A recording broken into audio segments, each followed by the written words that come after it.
Do it. Just to let you know. Appreciate it. All right, everyone. Well, welcome to the Video Marketing Ninjas podcast show. I am super excited for this episode because we have Max Schatzow on the call, on the show, and he is a attorney that specializes in this new law that allows RIAs, and for those of you that are listening that aren't familiar with that term, it's Registered Investment Advisor. So it allows people that do that for a living to now facilitate getting reviews. And obviously a part of that is video reviews. So Max, welcome to the show, my friend. Thanks so much for having me, Doug. Really appreciate it. I thank you for taking the time. So give the audience a background about who you are, what you do in the law firm. Absolutely. So I'm an attorney with the law firm of Stark & Stark.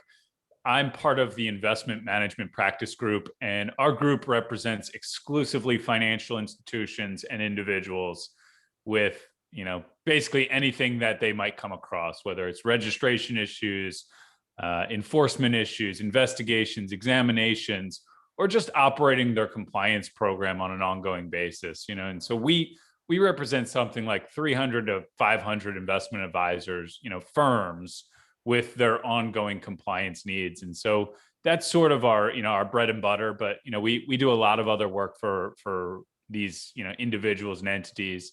And so, we're always happy to help out, in operating their businesses.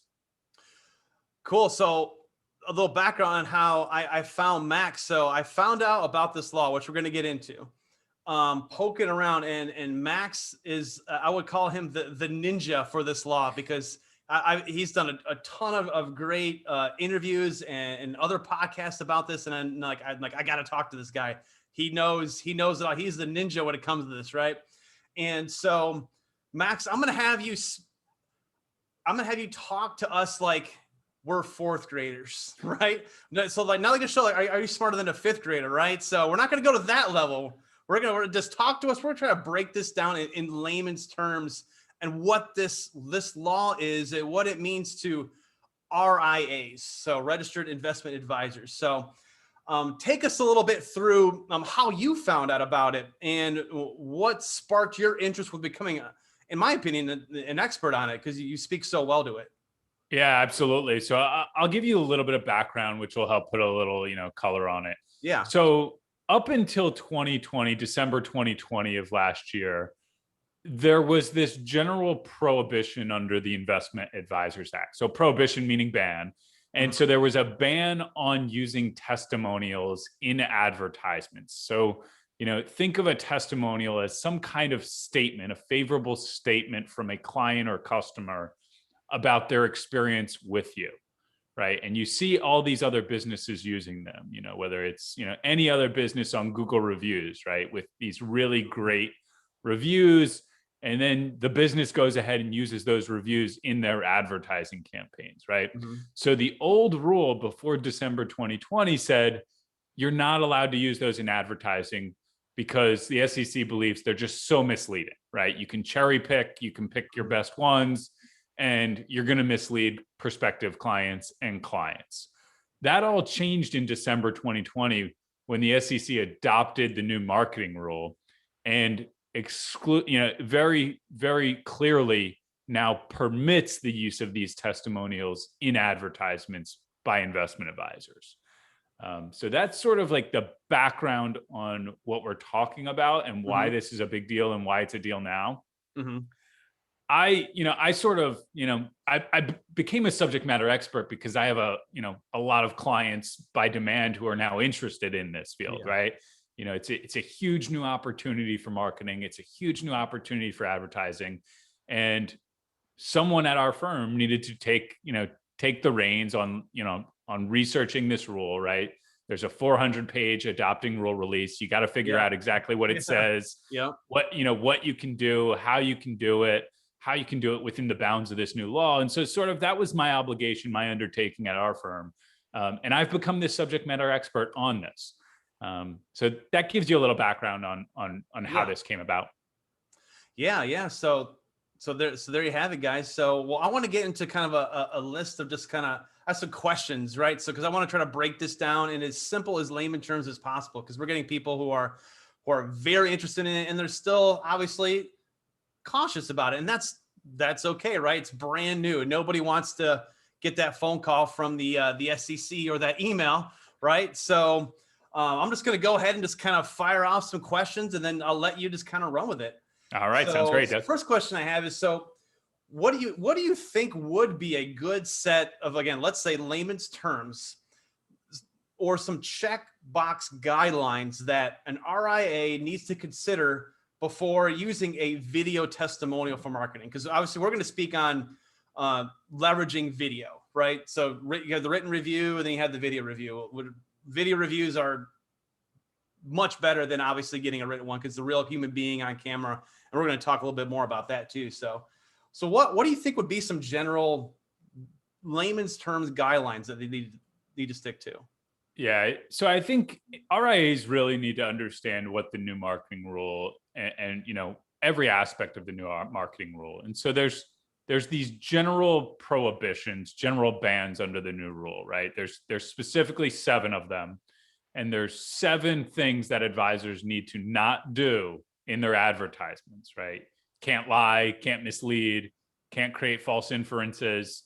Those are examples of the prohibitions, just at a high level. Mm-hmm. And so any sort of advertisement that an investment advisor puts out, including a video testimonial, has to comply with those 7 prohibitions.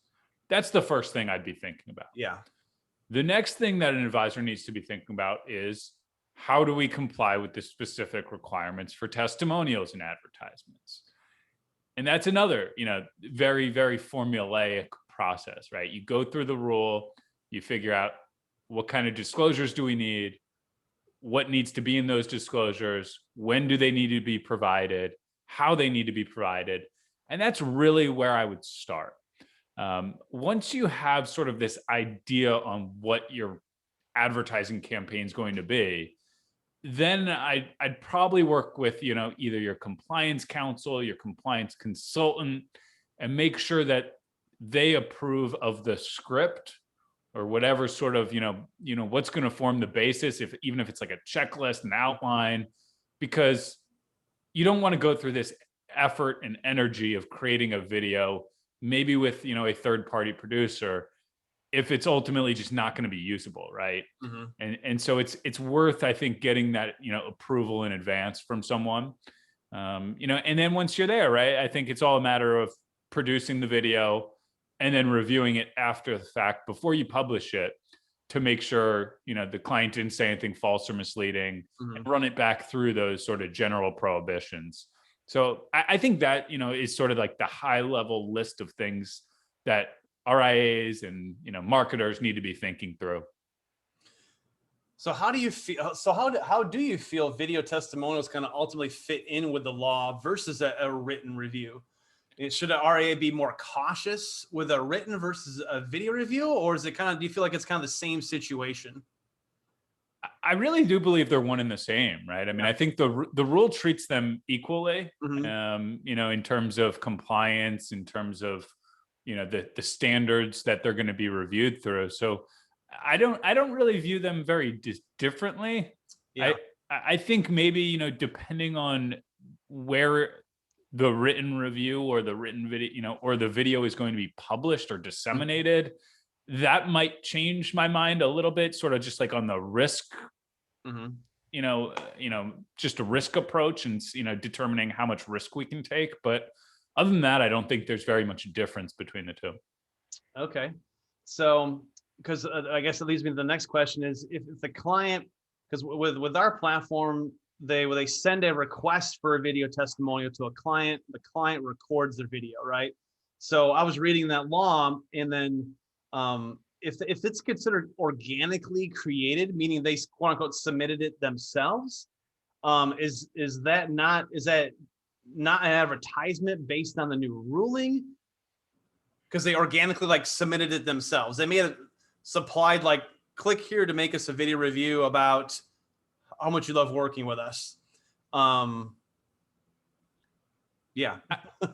I guess it depends, right? And Yeah. I don't know enough about the platform to really, weigh in one way or the other at this point. But generally speaking, social media sites that are third party, they're independent, where the RIA doesn't have any control or influence over the content, those are not advertisements. And I think the SEC was pretty clear in the adopting rule release in saying that.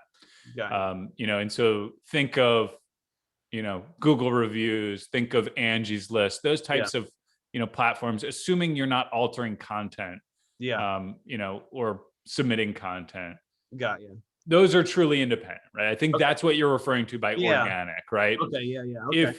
If you're responsible in any way for changing content or producing content, I think it's going to blur that line a little bit. And this is the concept known as entanglement in the adopting rule release. And so the more you involve yourself in the creation of some content, the more likely it's going to be viewed as an RIA's advertisement. Gotcha. Which they still can obviously create that. They just have to put some sort of disclaimer, right? So could you put, as far as a disclaimer goes, could that RIA get that video testimonial and either place a disclaimer in the video itself saying how they got it, all that kind of good stuff, or putting some sort of a link when they embed, because they're going to want to put their videos right on their website, on their YouTube channel to talk about themselves.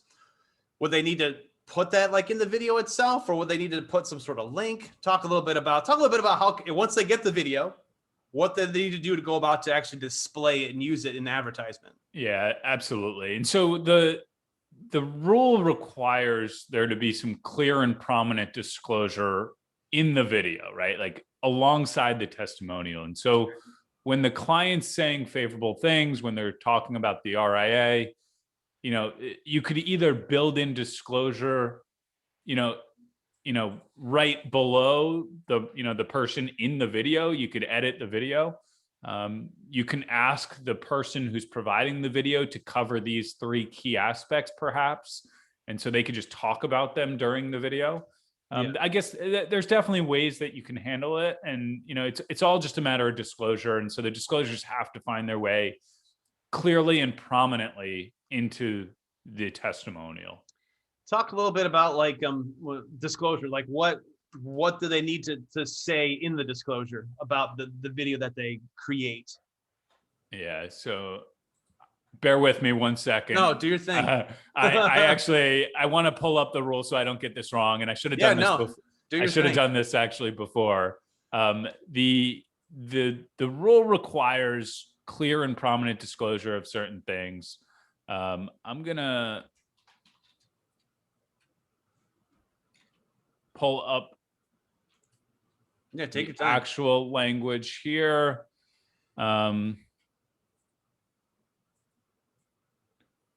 Right. So here's the exact list of what has to be in the actual advertisement or testimonial. So an RIA has to clearly and prominently disclose that the testimonial was given by a current client or investor if the RIA is managing a private investment vehicle. So that's the first thing, right? Clear and prominently, Joe Smith, Mary Smith, they're a client of the RIA. Second thing that you have to clearly and prominently disclose is whether cash or non-cash compensation was provided for the testimonial, right? If you gave the client, $500, if you gave them a gift card, even if you waived or reduced their advisory fee, you might need to describe that in the disclosure. The last thing that we need to make sure is clearly and prominently disclosed is a statement of any material conflicts of interest on the part of the person giving the testimonial, right? Because of their relationship, right? So if they're a family member, if they're a close friend, or if you have some other kind of business relationship with this person, right? If they're your RIA's accountant or something like that, right? I think you'd want to disclose that fact in that disclosure. So those are the three key points that, have to appear right there when the person's giving the testimonial. You can't bury it at the end of the presentation. So it's got to be like almost like a lower third, like in the video, like boom, or is it like you couldn't put it like at the end? No, those clear and prominent disclosures have to be like boom right there. Plastered, either spoken by the person giving the review or on the bottom line when they're giving the review in a very legible font, right? Like you're not going to want to use a 3-point font, so you can't say it. Like it has to be clear and prominent. It's got to be legible. So if they say like this, say, "Hey, I'm John Smith, and I've let's say the accountant I've been a client with this RIA for X number of years." Would that be enough, or do they need to give more detail? That probably would be enough for the clear and prominent disclosure. Yeah. I think, assuming they didn't, provide them any compensation, right? If they're just saying, my name's Joe Smith, I've been a client of the RIA for 10 years. I'm also the RIA's accountant, and we've got this great business relationship. Yeah. And then they go into giving their great review. I think that's probably enough on the clear and prominent standard. And that should be enough, to meet the disclosure requirements. So the next question I got is, so this is kind of a little bit of a hypothetical, right? So what if and this is actually a question real question. So what if the RIA is like, they're with their client, right? And they're having lunch, they're having dinner, and the RIA says, "Hey, I'm trying to get more video testimonials for my practice now. We're allowed to do it. Would you mind making me can I just record you with my phone just talking about working with me?" And they say, "Yeah, absolutely." So they record the video, and the RIA goes, "You know what? I'm picking up dinner tonight. Thank you so much." Would something like that have to be disclosed? Because I also read that if it's underneath $1,000, for the whole year, keep in mind, right? It's not like an individual client basis for the whole year, correct? They don't have to disclose that. That's part I was a little bit confused on, was like this $1,000 gift threshold. Yeah, you would have to disclose that compensation was provided. What you don't have to do, if there's been a payment of $1,000 or less, you're excused from having a written agreement with the client. Okay. And so that's where the de minimis threshold comes from. It doesn't excuse you from disclosure, but it does excuse you from having that agreement with the person, which can make life a bit easier, to be honest. Okay, so they don't have to have a written agreement in place as long as it's under $1,000, essentially. So if they bought dinner or something like that as a thank you, or is that considered like a gift that they would have to disclose? They bought me dinner. They bought Starbucks. Yeah, truthfully, I think you would need to build that into the disclosure. Gotcha. Okay. So talk a little bit about what a broker dealer is and why they are disqualified or not subject to comply with the new marketing rule. And is there a way for a RIA to take advantage of that? Or is this a question you're like, "Doug, this is like, 5th grade level. We want to keep it to 4th grade." Yeah. I don't want to complicate things, but so broker dealers are just subject to different laws, different rules. Yeah. And even have a different, regulator, in FINRA. Okay. And so they have their own rules. Got you. This rule specifically applies to investment advisors. Just RIAs. Okay. And that's the difference we're talking about here. Okay. Thanks for clarifying that then. So a lot of RIAs are not only interested in capturing video testimonials from their clients, but a lot of them, just like you, they want to be seen as that thought leader and as that expert. And they want to start creating little expert tip videos for social media, for Facebook and especially LinkedIn. So how would the RIA go about essentially doing that and still having the peace of mind knowing that their content is safe for marketing use? I think that's the benefit of working with a compliance consultant or compliance counsel, right? You are working alongside them. You're submitting your content for review. You're working with them in crafting disclosures, making sure the presentation is not misleading. And ultimately they're giving you their approval on that product, right? Before you distribute it, before you publish it.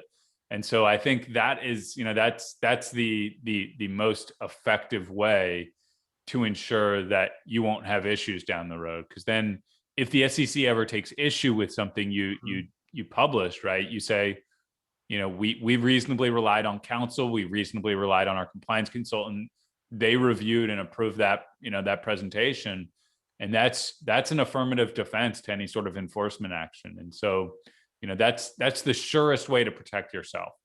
And I would highly recommend it. Okay. Yep. It sounds like it. So a lot of not just RIAs, but digital marketing companies are also interested in wanting to help RIAs facilitate this as a part of their marketing plan. So are there any, you may have touched base on this before, so forgive me if I'm re-asking the same question.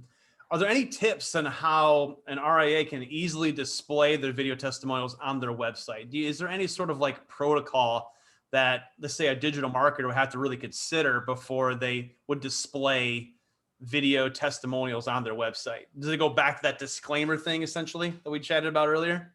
Yeah, I mean, it really is. I mean, it's as simple as walking through the rule, going through the requirements on testimonials, right? Making sure you can check the box on every one of those things and feel confident that you did so. I think the general prohibitions, that I was talking about earlier, the 7 general prohibitions, those are something that a marketer might not have as much experience with in the investment space, right? Like, because they don't know what is or is not misleading in the eyes of the SEC. And so that, that's where it could become helpful working with, your compliance consultant or lawyer and getting comfort on that. But simply just reviewing the rule will get you probably 80-90% of the way there on comfort. Really? Yeah. So on your blog, and tell the listeners where to go to your blog. Yeah, it's advisorcounsel.net, advisor with an E, counsel with an E.net. So advisercounsel.net. Go check out that blog, guys. It's really fantastic. And it leads me into the next question. So on your blog, you wrote, SEC staff to advisors, you must fully comply with the new marketing rule. You can't partially opt in. So is there some sort of like I guess you would say a trigger or that says to the SEC, the RIA says to the SEC, we're fully opting in to this new ruling, we're adopting it. Do they have to do something to officially say that to the SEC, or is this just following the rules essentially? Yeah, so this goes back to the adoption of the rule. And so when the rule was adopted back in early May, especially became effective May 4th. There was built into the adopting release a compliance period, an 18-month compliance period, which was intended to give investment advisors, RIAs, a chance to really ramp up their compliance and make sure that they have enough time to get fully compliant. And so between May of 21 and November of 2022, advisors can opt into compliance with the rule. You don't have to, you have until November of 2022. But if you're going to opt in, the SEC staff said, you have to be all in. You can't pick and choose. You can't cherry pick aspects of the old rule and the new rule for your compliance program. And so that's what that sort of announcement means. That's what my blog post was trying to cover. Yeah. Is that issue.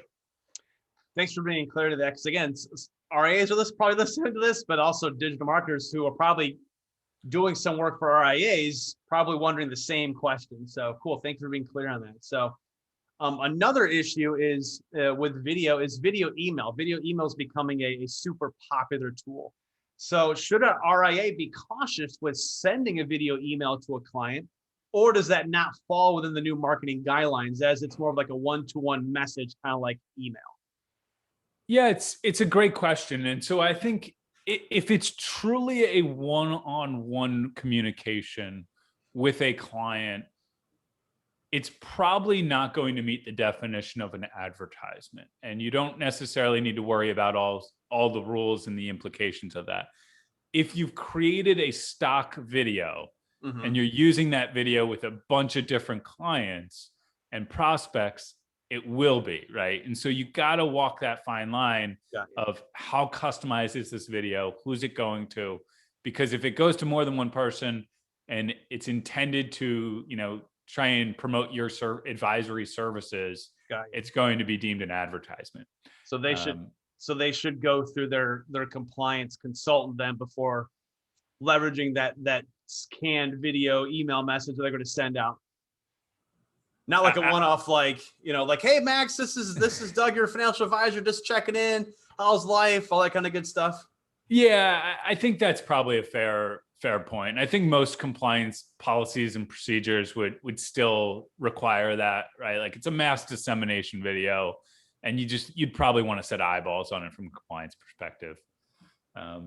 The reality is, though, the definition of advertisement, it doesn't necessarily capture every client communication. And so if it's just a generic video, if it's just an update to current clients, and you're just talking about the markets, it might not be an advertisement. But if you're sending it to prospective clients, if it's clearly being sent to, try and convince people to buy your services, then it's going to be an advertisement. So there's some nuance there on what is and what is not an advertisement under the rule. So it's important to really understand that distinction. So they're going out to prospects. You want to make sure you're compliant, utilizing internally, just like you said, hey, here's my monthly video email update on the markets to all their clients, right? They just talk about the markets. Any more questions for me? Click the link and reply back or give me a call. Yeah, that's good to go. Yeah, it might be, right? And so there's a lot of nuance there, and I don't want to complicate things too much on our high level call. Yeah. But it's important to understand that there's some wrinkles there. Yeah. Okay. Well, is there any other nuggets that we haven't kind of went over that you think we should talk more about with video marketing with RIAs? I don't think so. I think we just covered it all, as it relates to testimonials. And, I think that's probably a wrap. How big of an opportunity from your perspective do you think this is for RIAs? I think it's humongous. I mean, I really do. I think RIAs have been prohibited for, since 1940, basically, using these types of client reviews. And so the reality is, I think there's a huge opportunity here, right? Like to convey your message, convey your value proposition by using videos, by using clients' words, by using their written words to say how good you are, right? To say your value proposition. And I really think there's a lot of room for really taking advantage of this role. Awesome. Well, Max, thank you so much for sharing your wisdom and your expertise. Guys, check out that blog to keep up with the latest and greatest with the law on Max's blog. And thanks for coming to the show. Thanks so much for having me, Doug. Really appreciate it.